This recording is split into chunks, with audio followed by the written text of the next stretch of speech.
Hello students, कैसे हैं आप लोग। स्वागत है आपका एक बार फिर से एमजीसीआई के ऑनलाइन प्लेटफॉर्म पर, जहां पर प्रतिज्ञा टेस्ट सीरीज में आज जो हम डिस्कस करने वाले हैं वो है paper number 11।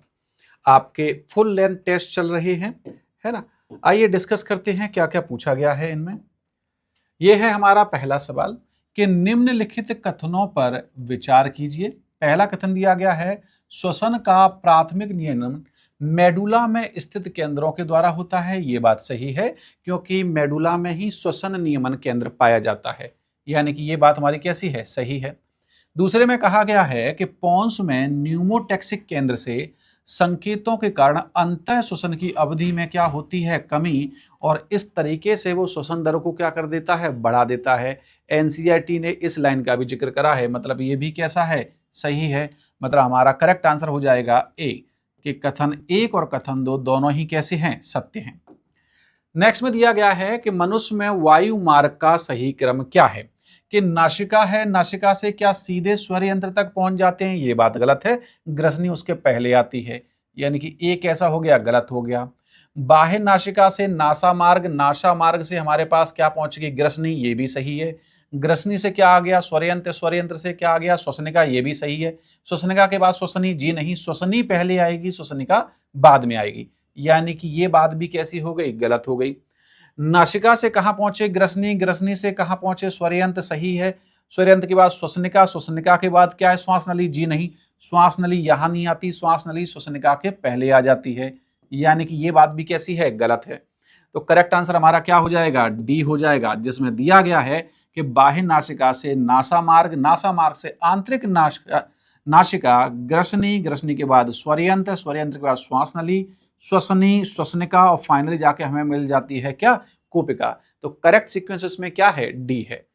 Next question, next में दिया गया है, निम्नलिखित में से कौन दाब प्रवणता उत्पन्न करने में सहायता करते हैं।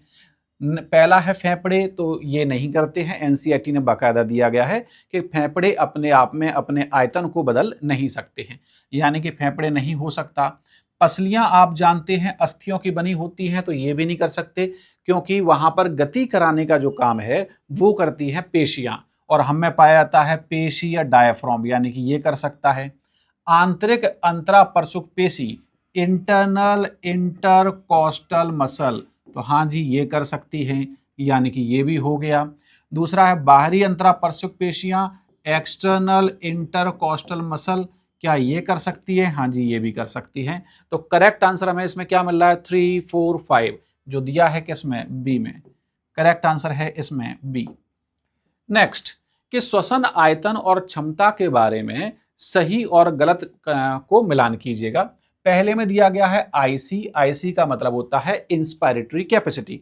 क्या इंस्पायरेटरी कैपेसिटी टीबी में शामिल होती है उसमें, जी हाँ बिल्कुल होती है। क्या आरबी रेजिडुअल वॉल्यूम शामिल होता है, जी नहीं, उसमें आईआरबी शामिल होता है, इंस्पायरेटरी रिजर्व वॉल्यूम, यानी कि हमारा ये वाला कैसा हो गया, गलत हो गया। ठीक है। दूसरे में कहा गया है वीसी, क्या वाइटल कैपेसिटी जो है आईआरबी, टीवी और ईआरबी से मिलकर बनता है, हाँ जी ये बात सही है, ये इन्हीं तीनों से मिलकर बनता है, यानी कि ये कैसा हो गया, सही हो गया। क्या RB residual volume VC minus RBC है, आईआरबी है, जी नहीं, ये बात कैसी है, गलत है। और लास्ट है टीवी, क्या उसमें हम आईसी माइनस आईआर भी कर सकते हैं। आप इस फॉर्मूले को देखिए, यहां पे लिखा है IC is equal to TV plus RB.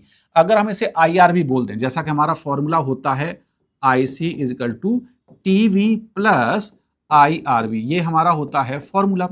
अगर हम टीवी निकाल रहे हैं तो क्या आईआरबी को इधर लाएंगे तो माइनस साइन लग जाएगा, बिल्कुल। तो टीवी इजकल टू क्या हो जाएगा, आईसी माइनस आईआरबी, यानी कि ये बात भी कैसी है, सही है। तो हमें क्या सीक्वेंस मिला, गलत सही गलत सही, जो हमें देखने को मिल रहा है किसमें, बी में। तो करेक्ट आंसर हमारा क्या है, बी है। नेक्स्ट, कि मनुष्य का हृदय मायोजेनिक प्रकार का होता है, हाँ जी बिल्कुल होता है। क्यों इसे मायोजेनिक बोलते हैं, क्योंकि हमारे हृदय को धड़कन के लिए आवेगों की जरूरत बाहर से नहीं होती, हम अपनी धड़कन के लिए आवेग हृदय में प्रोड्यूस करते हैं एस ए नोड के द्वारा, यानी कि ये बात कैसी है, सही है। कि मनुष्य के हृदय में अंतर्वश डिस्क, इंटरकैलेटेड डिस्क पाई जाती है, हाँ ये बात सही है, क्योंकि हृदय पेशियों में ये करेक्टर होता है इंटरकैलेटेड डिस्क का पाया जाना, लेकिन इंटरकैलेटेड डिस्क की वजह से ये मायोजेनिक नहीं है। मतलब क्या होगा कि कथन और कारण दोनों सही है, लेकिन ये उसकी सही व्याख्या नहीं है। तो करेक्ट आंसर इसमें क्या हो जाएगा? ए हो जाएगा। नेक्स्ट, कि निवाहिका तंत्र को निम्न प्रकार से सबसे अच्छे रूप से प्रदर्शित किया जाता है कि यह धमनी और धमनिकाओं, जी नहीं, धमनी नहीं, यह सिरा तंत्र का एक हिस्सा है, कि यह सिराओं का एक तंत्र है जो रक्त को सीधे हृदय में नहीं ले जाता। ये बात सही है। जब रक्त हृदय से अंग और अंग से हृदय में ना जाते हुए एक अंग से दूसरे अंग में केशिकाओं का जाल बनाए, तब हम उसे कहते हैं निवाहिका तंत्र। बल्कि हृदय में पहुंचने से पहले किसी अन्य अंग में केशिकाओं का क्या बनाता है? एक जाल बनाता है। तुम्हारी सही परिभाषा क्या है? बी है। नेक्स्ट क्वेश्चन, नेक्स्ट में दिया गया है, नीचे कुछ कथन दिए गए हैं, इनमें आपको बताना है कि कौन सा सही है और कौन सा गलत है। कि प्लाज्मा मानव रुधिर का 15% भाग बनाता है, जी नहीं, ये 55% भाग बनाता है, यानी कि ये हो गया हमारा कैसा? गलत। एल्ब्यूमिन एक प्लाज्मा प्रोटीन है, हाँ जी, ये बात सही है। जो रुधिर का थक्का जमने में सहायता करती है, ये बात गलत है। रुधिर का थक्का जमने में फाइब्रिनोजिन और प्रोथ्रोम्बिन हेल्प करती हैं। एल्ब्यूमिन का कार्य होता है BCOP को बनाए रखना, ब्लड कोलॉइडल ऑस्मोटिक प्रेशर, यानी कि ये बात भी कैसी है? गलत है। तो 1 और 2 क्या हो गए? गलत हो गए। रुधिर का थक्का जमने के कारक जो होते हैं वो रुधिर प्लाज्मा में निष्क्रिय रूप से उपस्थित होते हैं, हाँ जी, ये बात सही है। स्कंदन कारकों के बिना प्लाज्मा को सीरम कहा जाता है, हाँ जी, ये बात भी सही है। और प्लाज्मा में sodium, calcium, magnesium, bicarbonate, chloride जैसे खनिज के साथ साथ ग्लूकोज और अमीनो अम्ल भी होते हैं, हाँ जी, ये बात भी सही है। यानी कि 3, 4, 5 जो है वो सही है, 1 और 2 गलत है। यानी कि हमारा करेक्ट आंसर इसमें क्या हो जाएगा? बी हो जाएगा। नेक्स्ट, कि रक्त समूह के एंटीजन पाए जाते हैं, सिंपल सवाल है, कहां पाए जाते हैं? आरबीसी की सतह पर। करेक्ट आंसर है इसमें कहां? बी। नीचे 2 कथन दिए गए हैं। पहला, कि जेजीए एक विशेष संवेदी उपकरण है, जक्स्ट्रा ग्लोमेरुलर एपरेटस इसे कहा जाता है, जो दूरस्थ संवलित नलिका और अविवाही धमनिकाओं के संपर्क स्थल पर कोशिकाओं के रूपांतरण से बनता है, हाँ जी, ये बात सही है। ऐसी ही परिभाषा एनसीईआरटी ने वहां पर लिखी हुई है। कि नलकीय स्रावण भी मूत्र निर्माण का एक मुख्य चरण है, क्योंकि शारीरिक तरल आयनी व अम्ल क्षार संतुलन को बनाए रखने में हेल्प करता है, हाँ जी, ये बात भी सही है। तो हमारा करेक्ट आंसर क्या हो जाएगा? कि दोनों कथन 1 और 2 कैसे हैं? सही हैं। नेक्स्ट में दिया गया है कि सरीसृप, पक्षी, स्थलीय घोंघे और कीटों की बात करें में से कितने कम से कम पानी की हानि के साथ यूरिक अम्ल के रूप में, यानी कि यहां पर जो बात हो रही है वो यूरिकोटैलिक जीव की बात हो रही है, के रूप में नाइट्रोजन युक्त अपशिष्ट पदार्थों का उत्सर्जन करते हैं। तो जहां यूरिकोटैलिक शब्द दिया है वहां एनसीईआरटी ने 4 एग्जाम्पल दिए हैं और वो चारों के चारों यही है। तो यहां पर करेक्ट आएगा कि ये चारों ही क्या है? यूरिकोटैलिक हैं। तो करेक्ट आंसर इसमें क्या है? डी है। नेक्स्ट, केशिका गुच्छ द्वारा निर्मित परानिस्यंदन में रुधिर प्लाज्मा के, यहां बात चल रही है प्लाज्मा की, के सभी घटक होते हैं, सिर्फ क्या छोड़ के? प्लाज्मा प्रोटीन को छोड़ के। ये बात एनसीईआरटी ने कही है कि प्लाज्मा प्रोटीन को छोड़ करके उसका पूरा कंटेंट लगभग प्लाज्मा के जैसा ही होता है। तो करेक्ट आंसर क्या है? ए है। नेक्स्ट, कि प्रतिदिन एक वयस्क मनुष्य उत्सर्जित करता है कितना? 1 से 1.5 लीटर बिल्कुल हो सकता है, 1 से 1.5 लीटर बिल्कुल हो सकता है, 0 से 1 लीटर ये नहीं है, इसको यहीं हटा देते हैं, 1 से 1.5 लीटर। दूसरा दिया है हल्का अम्लीय और हल्का क्षारीय, तो जी नहीं, उसकी पीएच होती है 6, यानी कि वो होगा हल्का अम्लीय, ये नहीं हो सकता। अब अंतर कहां आ गया? मूत्र जिसमें 45 से 60 ग्राम यूरिया होता है या मूत्र जिसमें 25 से 30 ग्राम, तो वहां यूरिया की मात्रा होती है 25 से 30 ग्राम। तो हमारा करेक्ट आंसर क्या है इसमें? बी है। नेक्स्ट, मानव का ध्वनि बक्सा, साउंड बॉक्स या जिसे हम लोग वॉइस बॉक्स भी कह देते हैं, किसे कहा जाता है? तो वो कहा जाता है कंठ या फिर लैरिंग्स को, है ना। तो करेक्ट आंसर हमारा क्या है? ए है। नेक्स्ट क्वेश्चन पे चलते हैं। नेक्स्ट में क्या कहा गया है? कि रक्त में मैक्रोफेज और ल्यूकोसाइट अमीबा के समान गति प्रदर्शित करती हैं। कैसे? क्योंकि अमीबा जो है अपने साइटोप्लाज्मिक एक्सटेंशन को बढ़ाकर स्यूडोपोडिया बनाता है, और जिन फैगोसाइटिक सेल का जिक्र यहां हो रहा है ये भी क्या बनाती हैं, ये भी वहां पर स्यूडोपोडिया बनाती हैं। क्या यही बात नीचे लिखी गई है, देख लेते हैं। ल्यूकोसाइट अमीबा के समान या अमीबा के समान गति प्रदर्शित करते हैं, हाँ जी ये बात सही है। अमीबी गति में स्यूडोपोडिया जीव द्रव्य पदार्थ की धारा द्वारा विस्तारित होता है, हाँ ये बात भी सही है, और ये उसका स्पष्टीकरण भी है। यानी कि करेक्ट आंसर हमारा क्या है, ए है, क्योंकि उन्होंने स्यूडोपोडिया शब्द का जिक्र करा है। नेक्स्ट, कि लाल पेशी तंतु में क्या है, तो लाल पेशी तंतु लाल इसलिए होते हैं क्योंकि उनमें मायोग्लोबिन की मात्रा ज्यादा होती है, साथ में माइटोकॉन्ड्रिया की मात्रा भी ज्यादा होती है, लेकिन एंडोप्लाज्मिक रेटिकुलम की मात्रा कम होती है, जो हमें देखने को मिल रहा है किसमें, ए में। तो हमारा करेक्ट आंसर क्या है, ए है। नेक्स्ट, सही विकल्प चुनें कि प्रथम 7 जोड़ी पसलियों को क्या हम कूट कहते हैं, जी नहीं, कूट कहा जाता है 8वीं 9वीं और 10वीं, यानी कि ये बात कैसी हो गई, गलत। स्कैपुला वक्ष के पृष्ठ भाग में स्थित एक बड़ी चपटी त्रिभुजाकार अस्थि है, हाँ जी ये बात सही है। स्कैपुला के पास एक उभार एक विस्तृत चपटे प्रबंध के रूप में होता है, जिसे एक्रोमियन प्रोसेस कहते हैं, हाँ जी बिल्कुल कहते हैं। एक्रोमियन के नीचे एक गड्ढा होता है जिसे ग्लिनोइड गुहा कहते हैं, हाँ जी बिल्कुल कहते हैं। जो फीमर के शीश के साथ, जी नहीं फीमर नहीं है, यहां पर जो है वो है ह्यूमरस। ये जो ज्वाइंट बनाता है वो बनाता है ह्यूमरस के साथ, यानी कि ये बात कैसी हो गई, गलत। तो हमारे सही क्या है, सही है हमारा बी और सी, जो हमें देखने को मिल रहा है किसमें, बी में।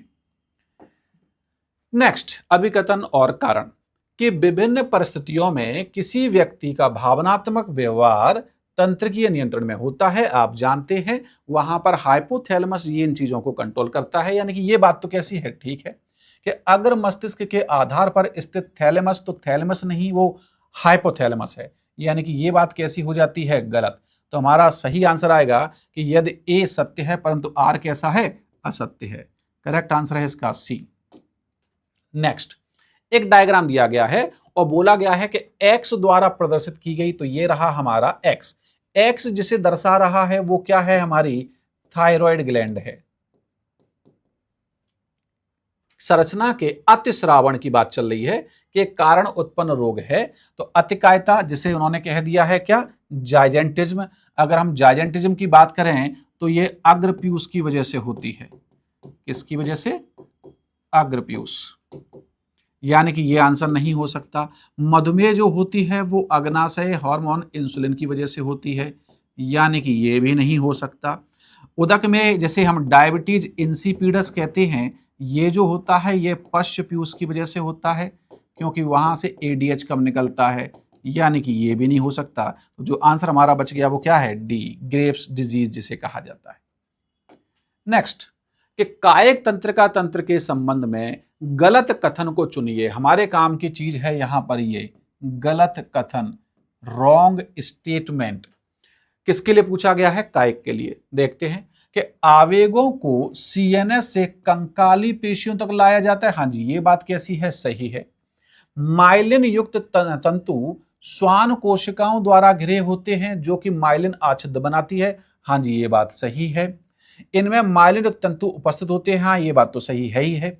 आच्छादित युक्त तंत्रिका तंतुओं में माइलिन का संश्लेषण ओलिगोडेंड्रोसाइट, जी नहीं ओलिगोडेंड्रोसाइट नहीं है, क्योंकि ओलिगोडेंड्रोसाइट जो बनाती हैं वो बनाती हैं सीएनएस में, और जिस कायिक तंत्रिका तंत्र की आप बात कर रहे हैं वो हिस्सा है किसका, पीएनएस का, और पीएनएस में जो बनाती हैं वो कौन है, श्वान कोशिकाएं, यानी कि ये वाली बात हमारी कैसी हो जाती है, गलत, और हमें चुनना क्या था, गलत, यानी कि हमारा करेक्ट आंसर इसमें क्या है, डी है।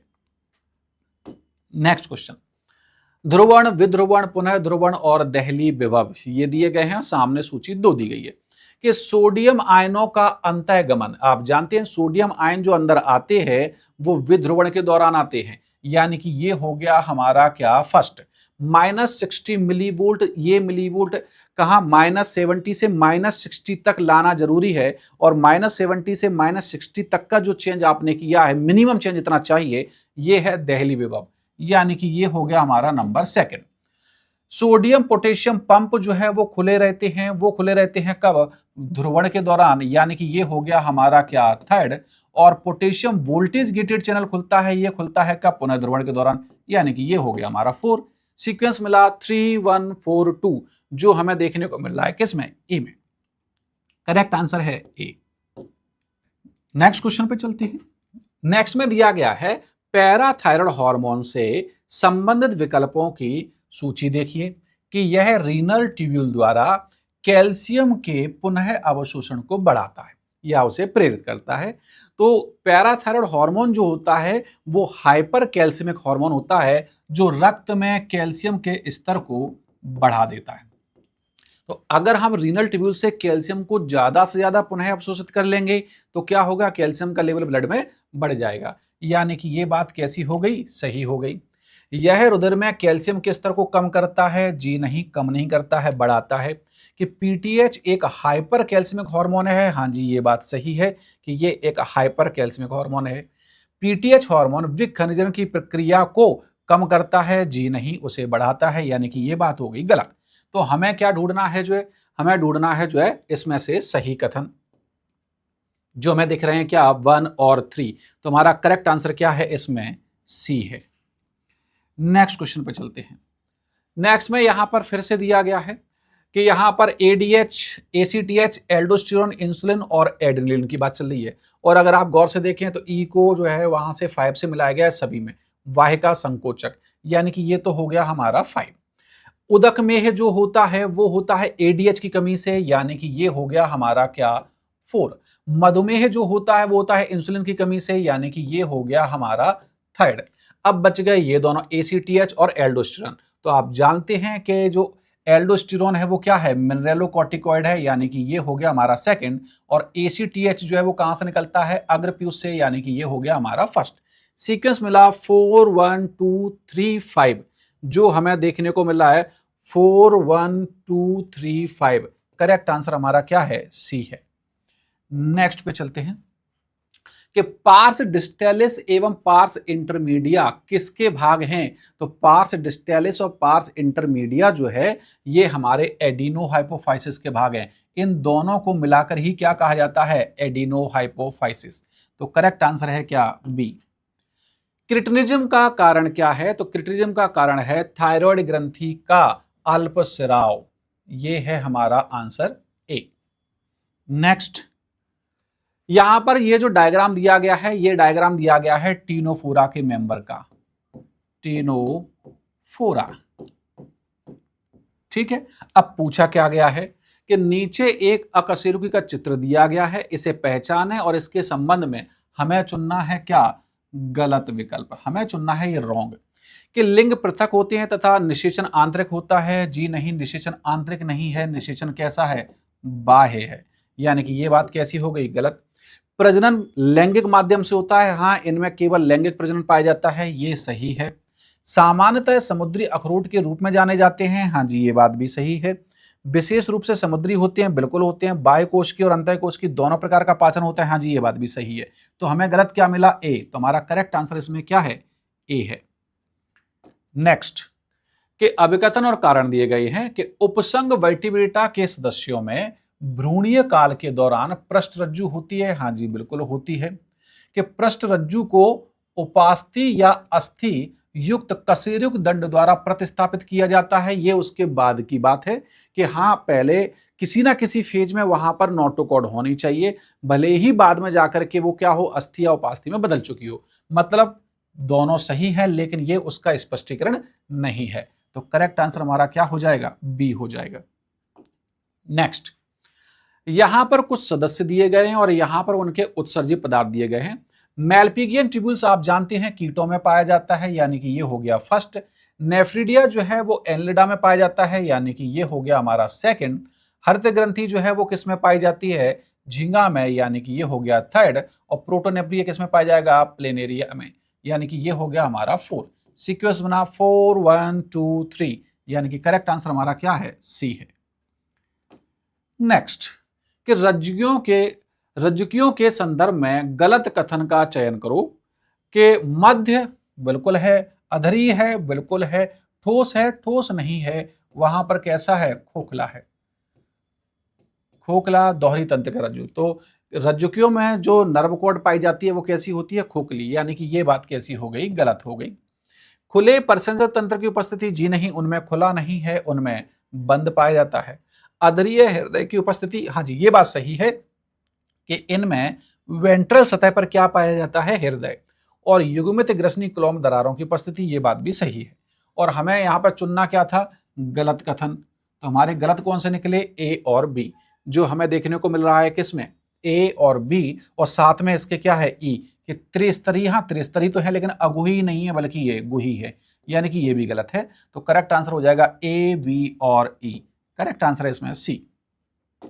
नेक्स्ट कथन दिए गए हैं कि समस्त शरीर की जैविक क्रियाएं कोशिका, ऊतक, अंग, अंग तंत्र में श्रम विभाजन, जिसे डिवीजन ऑफ लेबर कहते हैं, कि हर एक का कार्य जो है वो क्या है, बटा हुआ है, के द्वारा संपन्न होती है और पूरे शरीर की उत्तरजीविता में योगदान देती है, यानी कि ये बात कैसी है, सही है। हमारे शरीर के प्रत्येक अंग एक या एक से अधिक प्रकार के ऊतकों का, आप जानते हैं हमारे शरीर में 4 प्रकार के ऊतक पाए जाते हैं, उपकला, संयोजी, पेशीय और तंत्रिका। तो अलग अलग ऊतकों का संयोजन होता है, यानी कि हमारी दोनों ही चीजें कैसी हैं, सत्य हैं। तो करेक्ट आंसर हमारा क्या हो जाएगा, डी हो जाएगा। नेक्स्ट कि मेढक में आहार नाल के किस भाग में माइक्रोबलाई पाए जाएंगे, जहां पर सबसे ज्यादा अवशोषण होगा, यानी कि हमारी आंत। करेक्ट आंसर है इसमें क्या, सी, क्योंकि माइक्रोबलाई का कार्य होता है अवशोषण करना। निम्नलिखित कथनों पर विचार कीजिए, कथन 1 और कथन 2, कि पी अमेरिकाना, पेरी प्लानेटा अमेरिकाना का विकास पोरोमेटाबोलस होता है, अर्थात लार्वा, यहां पर उसे निम्फ कहा जाता है, अवस्था के माध्यम से होता है, यानी कि ये बात कैसी हो गई, गलत हो गई। निम्फ नहीं दिया, लेकिन नीचे दिया है कि निम्फ लगभग 13 बार निर्मोचन करके कॉकरोच के वयस्क रूप में पहुंचता है। हाँ, ये बात सही है। तो हमारा करेक्ट आंसर क्या हो जाएगा कि कथन 1 जो है वो गलत है, परंतु कथन 2 जो है वो कैसा है, सही है। करेक्ट आंसर क्या है, डी। नेक्स्ट कि सूची 1 को सूची 2 के साथ सुमेलित कीजिए। मैक्रोफेज, फैलोपियन नलिका की आंतरिक सतह, उपास्थि और ग्रंथियों की वाहिनी। कि घनाकार उपकला कहां पाई जाती है, ये पाई जाएगी ग्रंथियों की वाहिनी में, यानी कि ये हो गया फर्स्ट। पक्षमाभ उपकला कहां पाई जाएगी, जहां गति करानी होगी, यानी कि ये हो गया हमारा सेकंड। एरियुलर ऊतक जो है उसमें क्या पाया जाता है, उसमें पाई जाती है मैक्रोफेज, यानी कि ये हो गया थर्ड।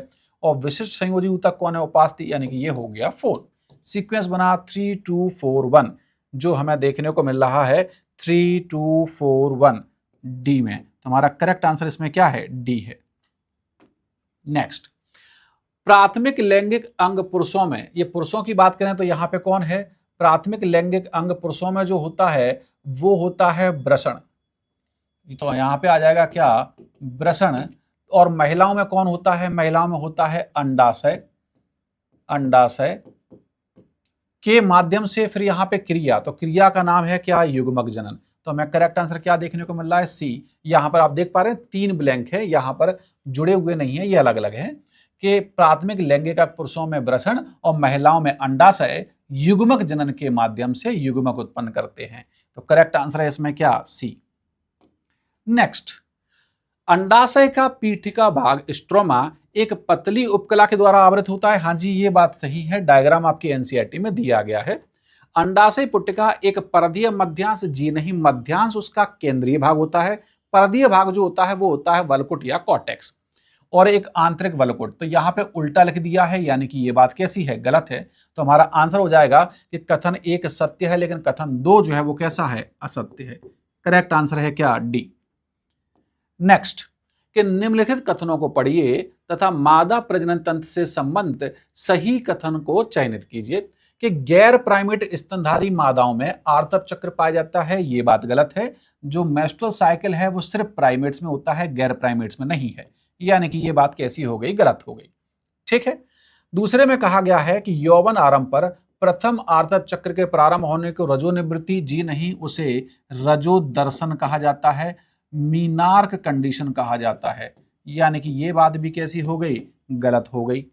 कि आर्तव की अनुपस्थिति को सगर्भता का संकेत माना जा सकता है। हाँ जी, ये माना जा सकता है कि फीमेल जो है वो क्या है, प्रेग्नेंट है।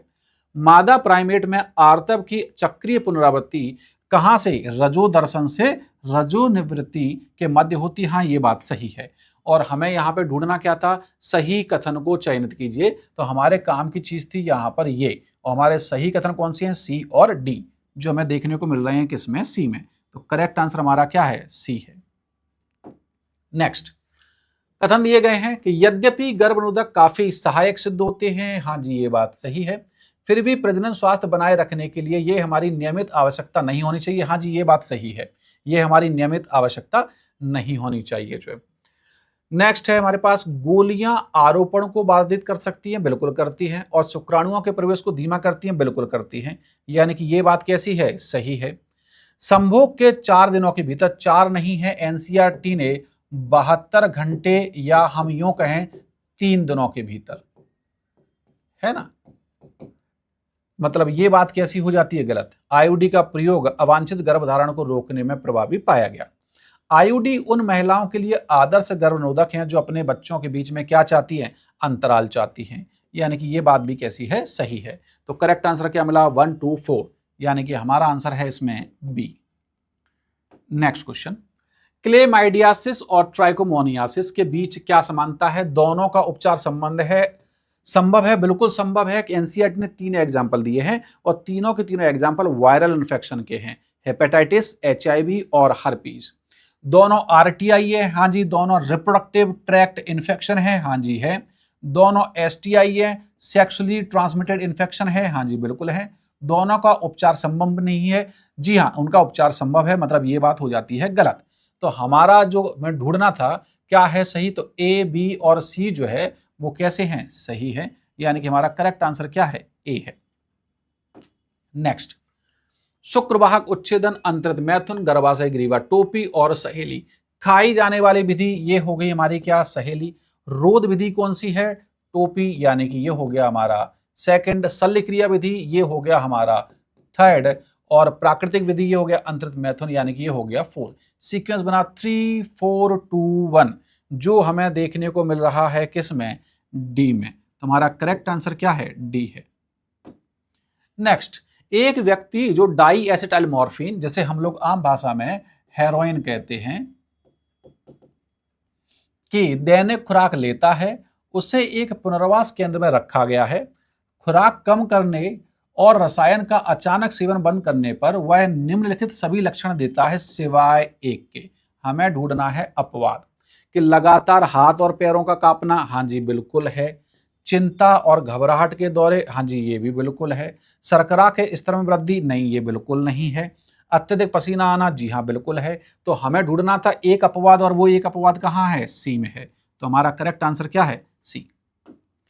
Next, Entamoeba histolytica protozoa amoebic पैचिस का कारण है, हाँ जी ये बात सही है। घरेलू मक्खियां संक्रमित व्यक्ति के मल से अमीबियासिस के रोगाणु को यांत्रिक वाहक हैं, हाँ जी फैलाती हैं, ये बात भी सही है। तो हमारा करेक्ट आंसर क्या है, डी। कथन 1 और कथन 2 दोनों ही कैसे हैं, सत्य हैं। निम्न में से कौन सा एक प्रभाव एड्स रोग में उत्पन्न होता है जब सहायक टी लिम्फोसाइट, जिन्हें हम लोग हेल्पर टी सेल कह देते हैं, हेल्पर टी सेल की संख्या घट जाती है, और जब ऐसा होता है तो हम में इन्फेक्शन होने की प्रोबेबिलिटी जो है वो बहुत ज़्यादा बढ़ जाती है, यानी कि हमारा करेक्ट आंसर है इसमें क्या, डी। नेक्स्ट, कथन दिए गए हैं कि पूर्व ग्रीक वैचारिकों का मानना था कि जीवन की स्पोर नामक इकाई विभिन्न या अनेक ग्रहों में स्थानांतरित हुई और पृथ्वी जिनमें से एक थी। ये बात कैसी है, सही है। और काफी समय तक यह भी माना जाता रहा कि जीवन क्षयमान और सड़ती हुई सामग्री जैसे भूसा और कीचड़ आदि से प्रकट हुआ है। यह स्वतः जनन नामक सिद्धांत था, बिल्कुल सही बात है, यानी कि हमारे दोनों ही स्टेटमेंट कैसे हैं, सही हैं। तो करेक्ट आंसर हमारा क्या है, डी है। नेक्स्ट, एक डायग्राम दिया गया है कि प्राथमिक स्पर्मेटोसाइट कहां से द्वितीयक स्पर्मेटोसाइट में बदलता है। देखिए, प्राथमिक स्पर्मेटोसाइट में जब M1 डिवीजन होता है, प्रथम अर्धसूत्री विभाजन होता है, तब बनता है हमारा क्या, सेकेंडरी स्पर्मेटोसाइट। हमें यही चीज देखनी है कि हमारा फर्स्ट मियोटिक डिवीजन कहां हो रहा है। तो फर्स्ट मियोटिक डिवीजन हो रहा है ए और बी के बीच में। तो हमारा करेक्ट आंसर इसमें क्या आ जाएगा, सी आ जाएगा। नेक्स्ट, जैव विकास एक प्रसंभाव्य प्रक्रम है, बिल्कुल एनसीईआरटी ने ऐसा कहा है कि ये क्या है, एक प्रसंभाव्य प्रक्रम है जो आधारित है किस पर, संयोग और अवसरवादी घटनाओं पर। हाँ जी बिल्कुल है। जीओ में संयोगजन्य किस पर, उत्परिवर्तन। हाँ जी बिल्कुल है। मतलब हमारे ए और बी दोनों सही है। और जैव विकास एक प्रसंभाव्य प्रक्रम नहीं है, ये बात गलत है, क्योंकि एनसीईआरटी ने बाकायदा कहा है कि जैव विकास एक प्रसंभाव्य प्रक्रम है, यानी कि हमारा करेक्ट आंसर आएगा इसमें सी। नेक्स्ट, ये है हमारा आज का लास्ट क्वेश्चन। इन्होंने दिया गया है कि निम्न को सही समय क्रम में व्यवस्थित कीजिए। अब इसको अगर आप गौर से देखें तो एनसीईआरटी ने प्लांट के इवोल्यूशन को लेकर डायग्राम बनाया है, जहां पर सबसे पहले उन्होंने इन चारों में से रखा है क्लोरोफाइट को।